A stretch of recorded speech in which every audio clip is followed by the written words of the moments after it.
All right, welcome back to the challenge, everybody. Today we're going over the Out of This World challenge. That's the Dimensional Beings challenge for the Necropolis. This challenge, I believe, was designed by MSD, so congrats to him for doing this. That's pretty neat. I will say, of all the half-path challenges, this is definitely the toughest one. And it was actually the first one I attempted, because I thought to myself that I had a lot of the appropriate champions for this challenge. I hadn't really looked at the other ones. Dimensional Beings is a pretty easy filter, and kind of a favorite hashtag of mine. It just tends that a lot of my favorite champions are Dimensional Beings, so I figured this challenge wouldn't be too bad. And I was sorely mistaken. This was quite a tough one. But what I'll do is I'll go through each fight, kind of the champion, the team compositions, and what to do with each fight and how to get through them. So the reason this challenge is so difficult is because it's highly restrictive in the champions that you can bring. There is actually a necessary champion. If you do not have this champion, you're not getting through. You know, or at least not without spending a ton of resources. And so just going to get that out of the way. That champion is Future Ant-Man. He's the only required champion for this challenge. Luckily, he is a 6-star, so he's been out for quite some time. So if you do have Future Ant-Man, I'd rank him up, and then that's basically all you need for the challenge. But I will say there's another champion that makes it highly effective. Not necessary, but definitely effective, and that's Kushala. So Kushala is going to help you kind of carry you through like half of this challenge, and then you're going to need to use Future Ant-Man, then you can kind of finish up with whoever you'd like. So this is the team that I brought. So that's Kushala, Cosmic Ghost Rider, America Chavez is great, Future Ant-Man being required, and then I brought Galen, which was not very useful to be honest with you, so definitely don't use him. If I had to do this over again, I'd bring either Shothra, the 7-star Rintra, if you've got the 7-star, or even maybe the buffed Purgatory would be useful here. And so what we can do now is just jump right in. So with Odin, the reason again why this is so challenging is the path node is tough. So after the defender finishes a special attack, your dash and dodge controls are inverse. So you get reverse controls after they finish a special attack. It's not during them, it's after. And so that's for 5 seconds. So when they're using specials back to back, it can be kind of tough depending on what's going on. You do get used to it after a little bit practice on Odin, just so you can kind of get the hang of reverse controls after they finish. Because luckily, if you're capable of punishing their special attacks, just know that you've got to...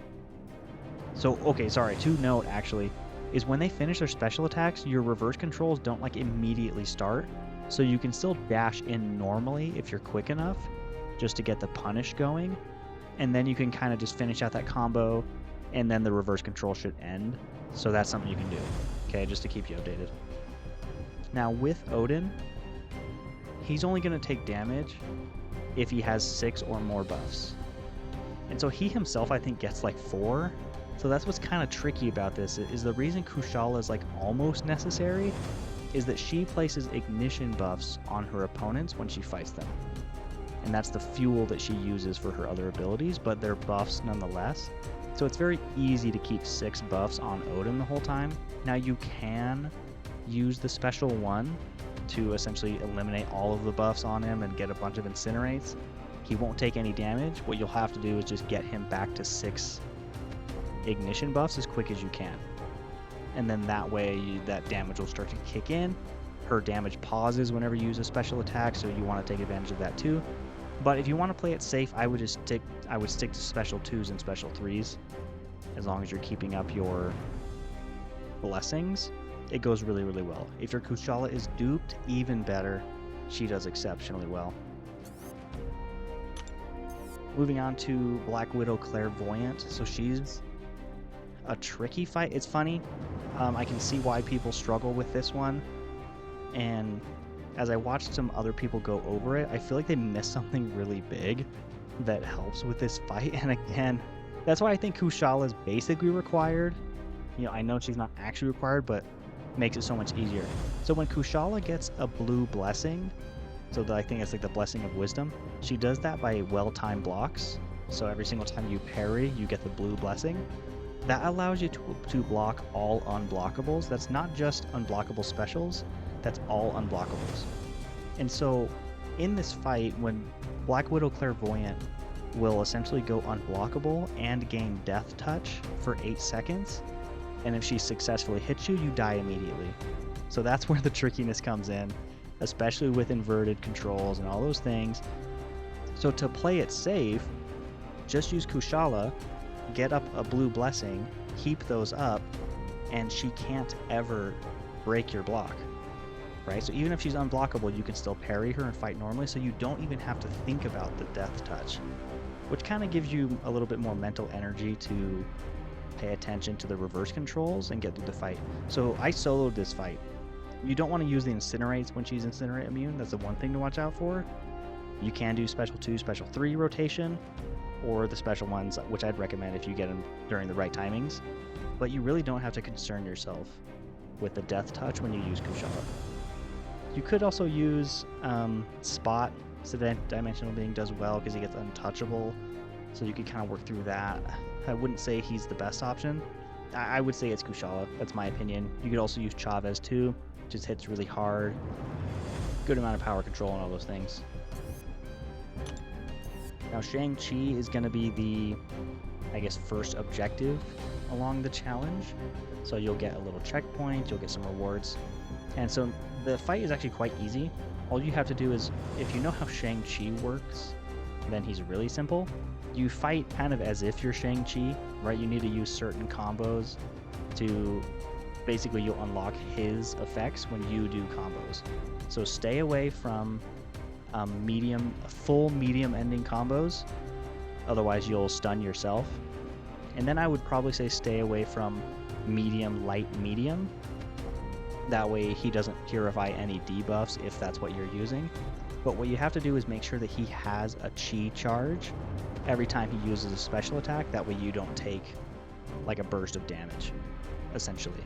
And so you only have to have one, so do a combo to get a chi charge going. He can use a special attack, you can do it again, and then the fight kind of proceeds as normal. So pretty chill fight. Shang-Chi might be one of the easiest ones along the path. Now we're getting back into it with Squirrel Girl. And so here, again, used Kushala. You can use anyone. Cosmic Ghost Rider does fine. Plenty of champions. There's really no restriction here.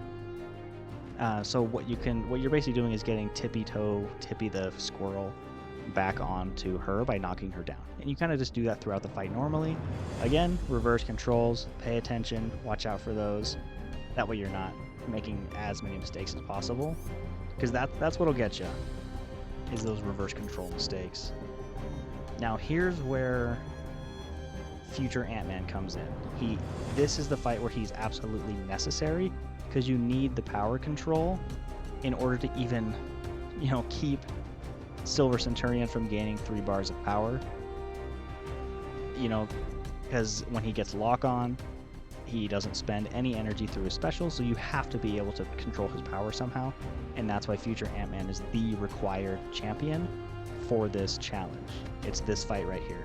So you use future Ant-Man, use a couple special ones to keep some power burn going, and special 2s if you can get them off, just for some big damage, and you kind of proceed through the fight that way. Again, Spider-Man 2099 is a tough fight, especially for this challenge, as you don't have someone who can purify any debuffs, so you kind of have to play the nodes, and that's dexing to remove withers, and then blocking hits to prevent him from gaining power gain passives. And you want to do those, one after the other, so that you're not getting rupture debuffs on you. Kushala is not for this fight, as Spider-Man 2099 is buff immune, and so she's really ineffective here. She can't even place ignition buffs, so she's not really gaining any incinerates. It's really just special 2, special 3s, and you're not going to get anywhere with it, to be honest with you. So the people you can use here, there's a couple strategies, and that's using America Chavez to simply heavy attack, heavy attack, heavy attack, to reverse the power gain that he gets, and so he'll never throw a special, essentially. But you can only do that for so long, if you're just heavy attacking. Heavy attack into your relic, then into a special 3 is what you're basically doing the entire time. That way you can kind of keep him in the corner. And you'll get far, and if that's the way you want to do it, it's safe. You can also use Future Ant-Man to control power as well and get you through the fight. If you're good enough with Future Ant-Man, you can get a little bit further, but this one's definitely going to cost you some revives. But those are the 2 options for that fight. I'd say America Chavez and Future Ant-Man. Then finally moving on to the final fight. This one you can pretty much use anyone you want. I'd recommend not using Kushala here. I would totally say Future Ant-Man does fine, America Chavez does fine. At this point, you're just trying to finish the challenge, but Future Ant-Man does well in that, you know, he's immune to incinerates in general. He's not immune to the Nova Flames, but he does have power control. So to kind of keep Sunspot from reducing his solar charges in total, that way he's not entering that Nova Flame phase the entire time, and you can essentially proceed through the fight a bit more normally. Again, special 1s, a couple special 1s, 3 if you can, to keep those disintegrates up, and then big special 2s. But you kind of got to keep that balance throughout the fight. So again, this one, quite the challenge. To be honest with you, if you do not have Future Ant-Man, do not attempt it. You're not ready for it. So it is permanent content, I get. People want to be able to do these challenges right away. It has been fun. It's been a lot of fun for me. And I will say, you know, you'll get there, but this one's definitely one that's roster driven and then also skill driven. So there's a bit of everything kind of comes together in this half path challenge. But please let me know where you guys are at with these, if you're attempting them, if you're thinking of attempting them, if you're considering that you're ready. I'd love to discuss it with you. Just put your questions in the comments. Love to help you out in building out your teams and who you should bring and what your game plan can be. And I'd love to help you out. So anything in the comments, please, guys. And best of luck in the Battle Realm, my friends.